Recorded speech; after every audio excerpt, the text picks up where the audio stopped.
Welcome to Astounding Stories of Space and Time. I'm Mardell, reading The Skylark of Space by E. E. Smith. Chapter 17. Seaton did not sleep well. It was too hot. He was glad after 8 hours to get up.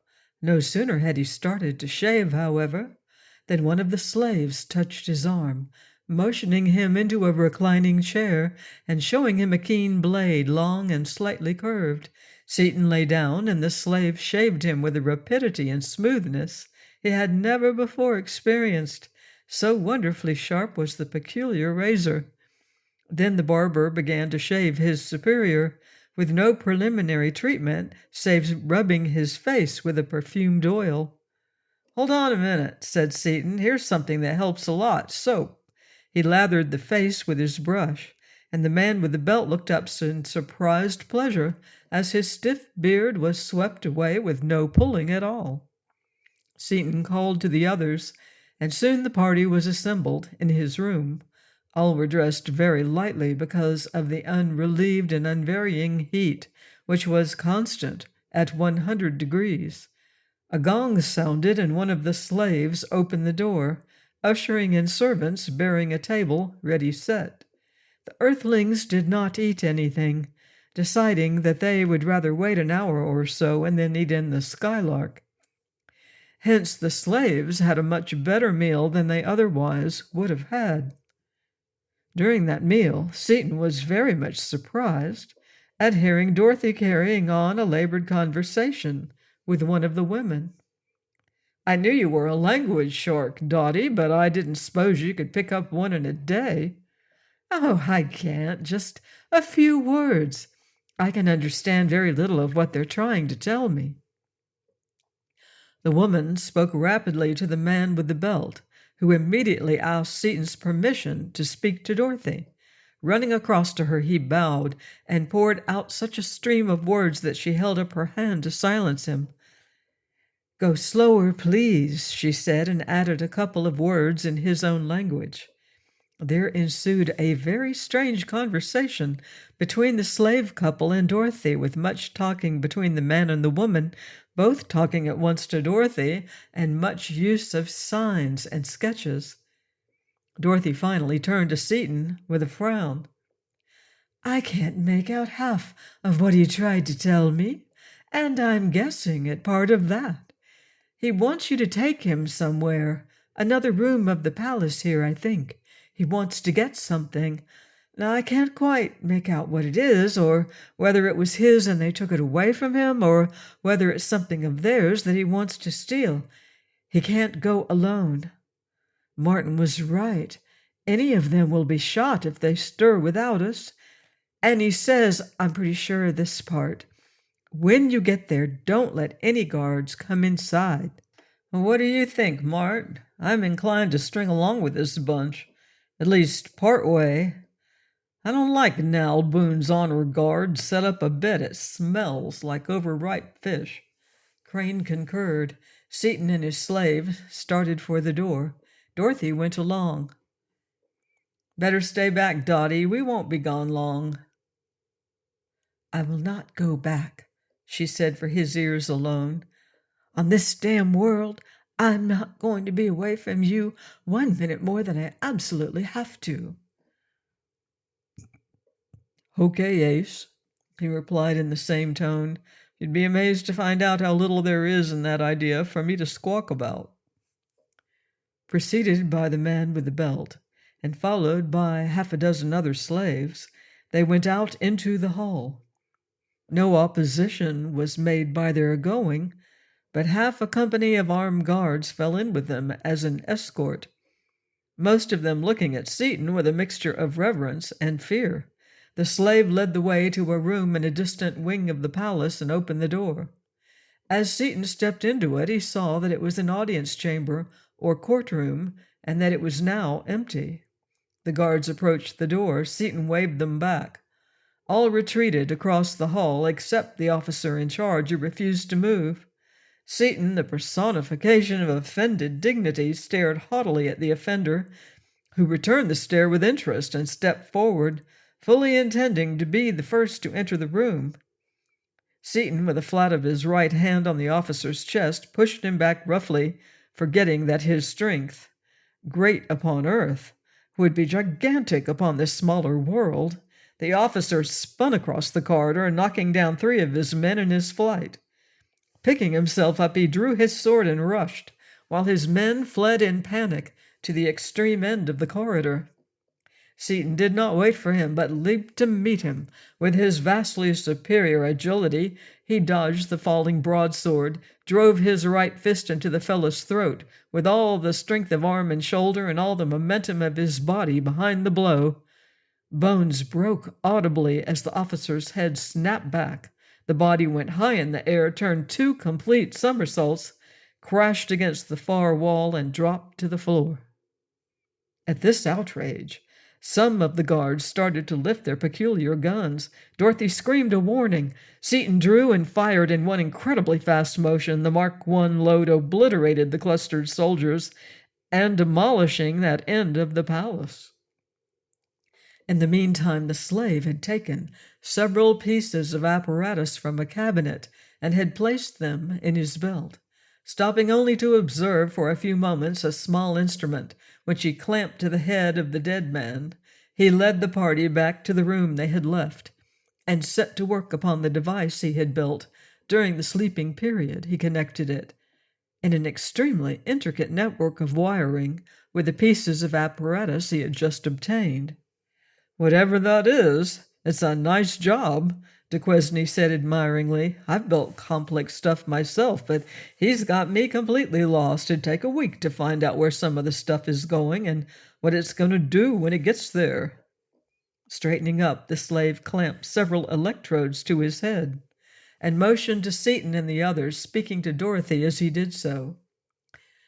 "He wants to put those things on our heads," she translated, "but I can't make out what they're for. Shall we let him?" "Yes," he decided instantly. "There's going to be hell to pay any minute now, and no pitch hot.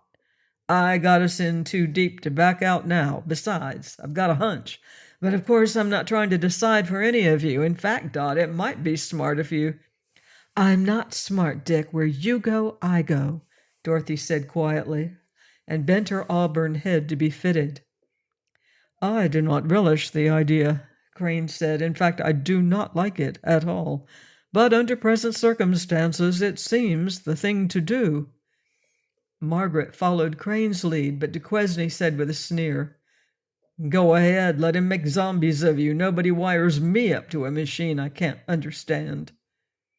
The slave closed a switch, and instantly the 4 visitors acquired a completely detailed knowledge of the languages and customs of both Mardinale, the nation in which they now were, and of Condal, the nation to which the slaves belonged, the only 2 civilized nations upon Osnome.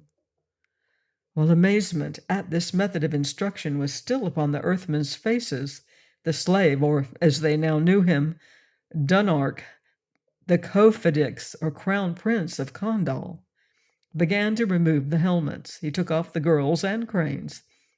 He was reaching for Seaton's when there was a flash, a crackle, and a puff of smoke from the machine. Dunark and Seaton both fell flat. Before Crane could reach them, however, they both recovered, and Dunark said, "This is a mechanical educator, something entirely new.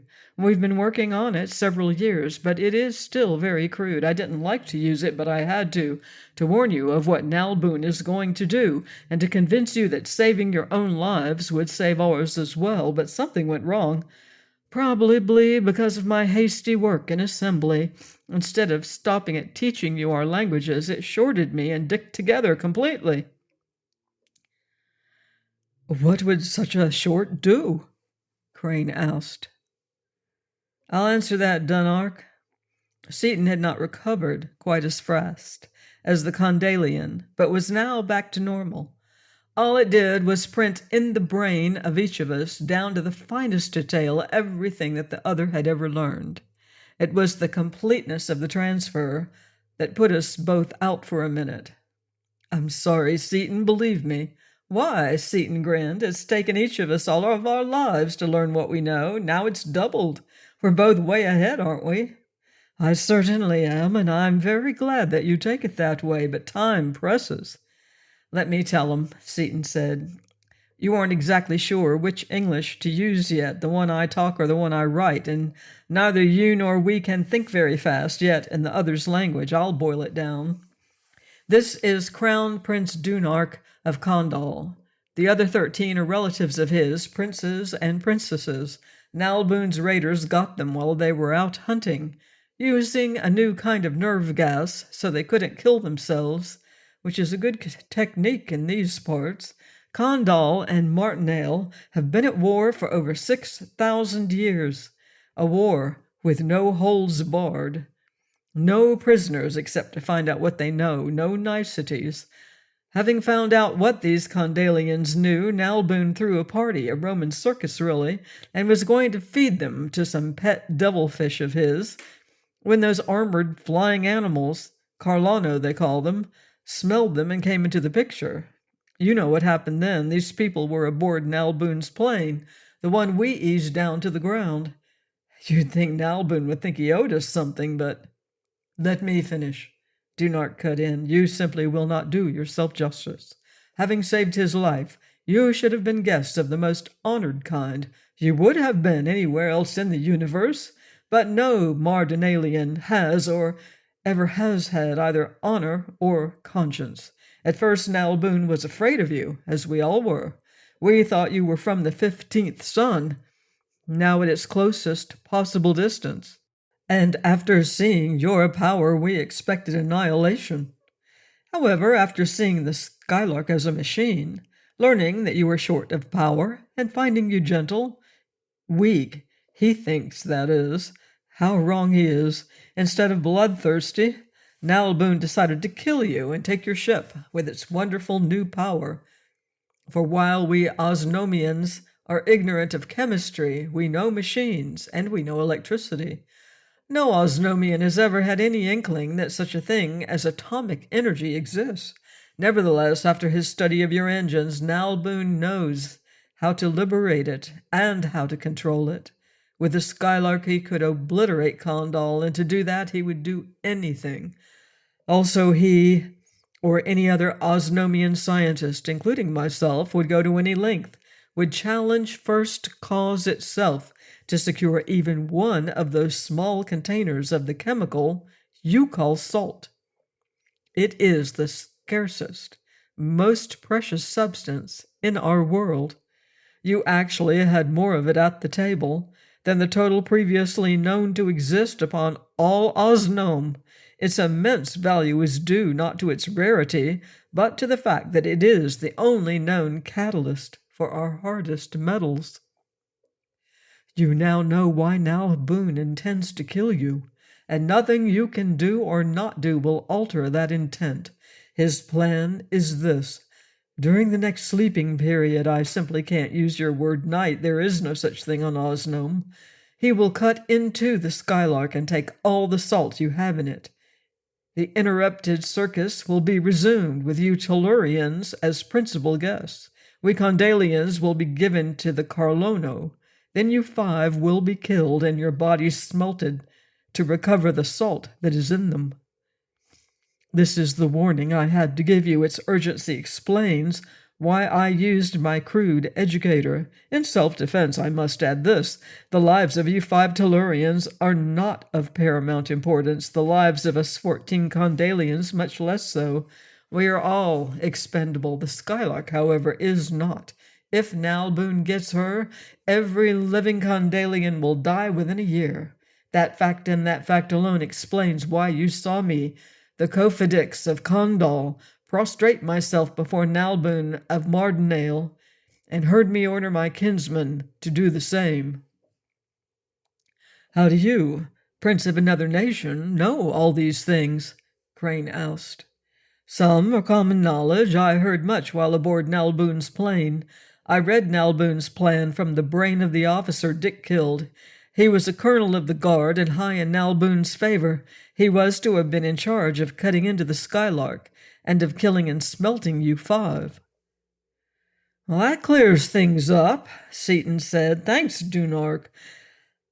The big question now is, what do we do about it?" "I suggest that you take us into the Skylark and get away from here as soon as you can. I'll pilot you to Kondalek, our capital city. There, I can assure you, you will be welcomed as you deserve. My father will treat you as a visiting Carfidix should be treated. As far as I'm concerned, if you can succeed in getting us back to Condal, or in getting the Skylark there without any of us, nothing I can ever do will lighten the burden of my indebtedness, but I promise you all the copper you want, and anything else you may desire that is within the power of all Condal to give." Seaton scowled in thought.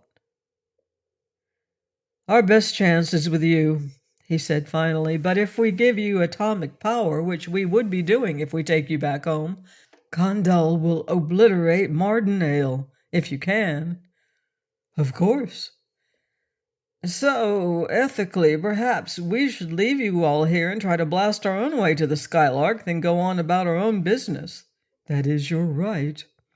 "But I couldn't do it, and if I did, Dottie would skin me alive and rub salt in every day from now on. And Nalboon and his crowd are the scum of the universe. Maybe I'm prejudiced by having your whole mind in mind, but I think I'd have to come to the same decision if I had Nalboon's whole mind in there as well. When will we make the break? The hour after the second meal? The strolling hour? Yes, you are using my knowledge, I see, just as I am using yours. Mart and Duquesne will make our break just after the next meal, when everybody is strolling around talking to everybody else. That's when the guards are most lax, and our best chance, since we haven't got any armor and no good way of getting any." "But how about your killing his guards and blowing the end out of his palace?" Duquesne asked. "He isn't the type to take much of that sitting down. Won't that make him hurry things along?"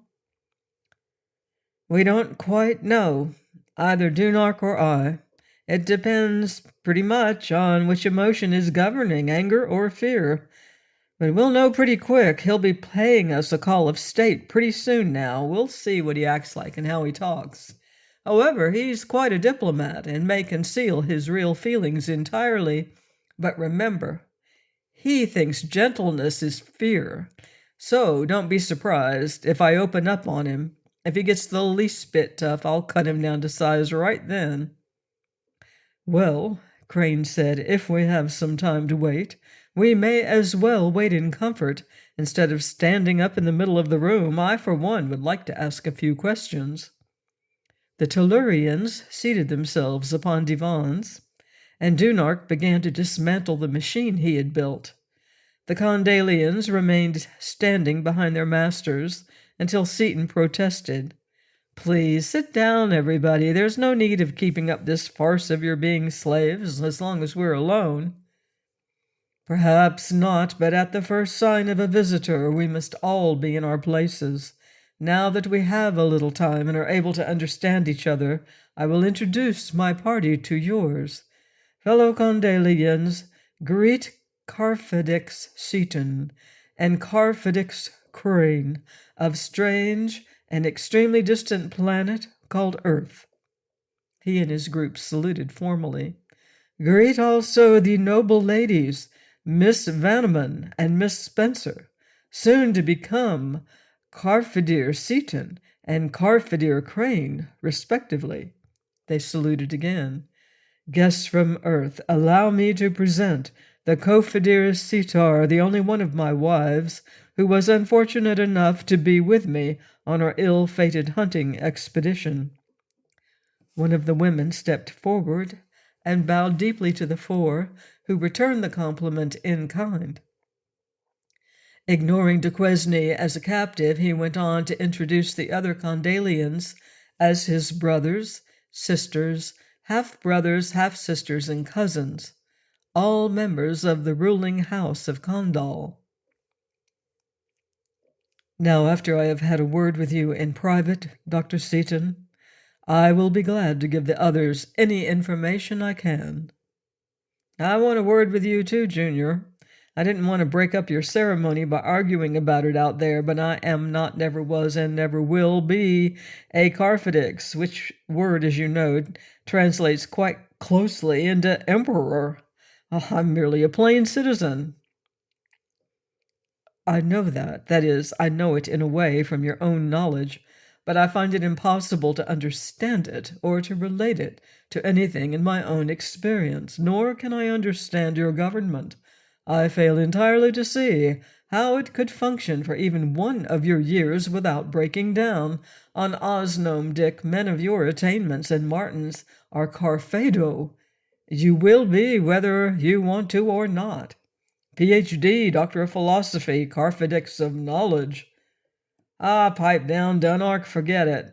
What was it you wanted to talk to me about away from the mob? Dorothy and Margaret, you already have it in your mind somewhere from mine, but you might find it as impossible to understand as I do much of yours. Your women are so different from ours, so startlingly beautiful, that Nalboon will not kill either of them for a time. So if worst comes to worst, be sure to kill them both, while you still can. I see. Yes, I find it now. Seaton's voice was cold, his eyes hard. Thanks. I'll remember that and charge it to Nalboon's personal account. Rejoining the others, they found Dorothy and Sitar deep in conversation. So a man has half a dozen or so wives? Dorothy was asking in surprise. Why, how can you get along? Why, I'd fight like a wildcat if Dick got any such funny ideas as that. Why, splendidly, of course. I wouldn't think of ever marrying a man if he was such a louse that only one woman would have him. I've got a cheerful thought for you and Peg, Red Top. Dunark here thinks you two are beautiful. Startlingly beautiful was the exact description. What? In this light? Green, black, yellow, and mud color? Oh, we're positively hideous, if that's your idea of a joke. Oh, no, Dorothy, Sitar interposed. You two are beautiful, really lovely, and you have such a rich, smoothly blending color flow. Why, it's a shame to hide so much of it with robes. Yes. Why do you? Dunark asked as both girls blushed hotly. He paused, obviously searching in Dick's mind for an answer he could not find in his own. I mean, I see the sense of covering as a protection, or for certain ceremonials in which covering is ritual. But when not needed, in fact, when you were too warm, as you are now. He broke off in embarrassment and went on. Help, Dick! I seem to be getting my foot in it deeper and deeper. What have I done to offend? Nothing. It isn't you at all. It's just that our race has worn clothing for centuries and can't. Mart, how would you explain modesty to a race like that? He swept his arm to cover the group of perfectly poised, completely unselfconscious, naked men and women. Oh, I could explain it after a fashion, but I doubt very much if even you, Dunark, with your heredity, could understand it. Sometime, when we have a few hours to spare, I will try to, if you like. But in the meantime, what are those collars, and what do they mean? Identifications. When a child is nearly grown, it is cast about his neck. It bears his name, national number, and the device of his house. Being made of Aranak, it cannot be altered without killing the person. Any Osnomian not wearing a collar is unthinkable. But if it should ever happen, he would be killed. Is that belt something similar? No, merely a pouch, but even Nalboon thought it was opaque Aranak, so didn't try to open it. Is that transparent armor made of the same thing? Yes, except that nothing is added to the matrix to make it colored or opaque. It is in the preparation of this metal that salt is indispensable. It acts only as a catalyst, being recovered afterward, but neither nation has ever had enough salt to make all the armor they want. Aren't those monsters? Carlono, I think you called them. Covered with the same thing, and what are they, anyway? Dorothy asked. Yes, I thought that the beasts grow it just as fishes grow scales, but no one knows how they do it, or even how they can possibly do it. Very little is known about them, however, except that they are the worst scourge of Osnome. Various scientists have described the Carlon as a bird, a beast, a fish, and a vegetable, sexual, asexual, and a hermaphroditic. Its habitat is... The gong sounded, and the Condalians leaped to their positions. The Kofidix went to the door. Nalboon brushed him aside and entered, escorted by a squad of heavily armed, full-armored soldiers. A scowl of anger was on his face. He was plainly in an ugly mood. "Stop, Nalboon of Mardinale!" Sidon thundered, in the Mardinalian tongue, at the top of his powerful voice. "Dare you invade privacy without invitation?" The escort shrank back, but the Emperor stood his ground, although he was plainly taken by surprise. With a heroic effort, he smoothed his face into lines of cordiality. "May I inquire why my guards are slain and my palace destroyed by my honored guest? You may, I permit it, to point out your errors. Your guards, at your order, no doubt, sought to invade my privacy. Being forbearing, I warned them once, but one of them was foolhardy enough to challenge me, and was, of course, destroyed. Then the others attempted to raise their childish weapons against me, and I, of course, destroyed them. The wall merely chanced to be inside the field of action of the force I chanced to be employing at the time." "An honored guest?